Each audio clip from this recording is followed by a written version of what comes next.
জীবনে তারাই অর্থনৈতিক সংকটে ভোগে যারা তাদের উপার্জিত টাকা খরচ করে ফেলে, খুব কম জমায় বা জমায় না। দেখা গেছে যারা বড় লোক পৃথিবীতে, তারা প্রথমে ইনভেস্ট করে বা সঞ্চয় করে। আমাদের মতো মিডল ক্লাসদের তো কোনো না কোনো সমস্যা থেকেই যায়।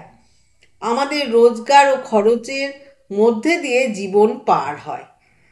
এর প্রধান কারণ হচ্ছে আমাদের অতিরিক্ত চাপ, যেটা হলো শো অফ। আমি একটা অল্টো গাড়ি কিনতে পারি, কিন্তু আমি গিয়ে যদি ফেরারি বা রোলস রয়েস কিনে আনি, তবে কি চলবে? আমার এই শো অফের কী দরকার বলুন তো? এর ফলে মানুষ লোন করে, ক্রেডিট কার্ড ব্যবহার করে, যা একটা ফাইন্যান্সিয়াল ট্র্যাপ। ইউরোপ ভ্রমণে যাচ্ছি, মালদ্বীপ যাচ্ছি, ওই টাকাটা শো অফ না করে ইনভেস্ট করুন ও তার আয় থেকে আপনার সাধ্যে কুলায় সেই গাড়ি কিনুন। যেখানে ঘুরতে যেতে ইচ্ছে করে যান।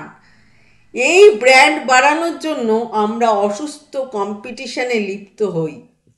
ব্র্যান্ডের ঝোলা কাঁধে ঝুলিয়ে ব্র্যান্ড বাড়ানোর কোনো দরকার নেই। ভালো থাকবেন।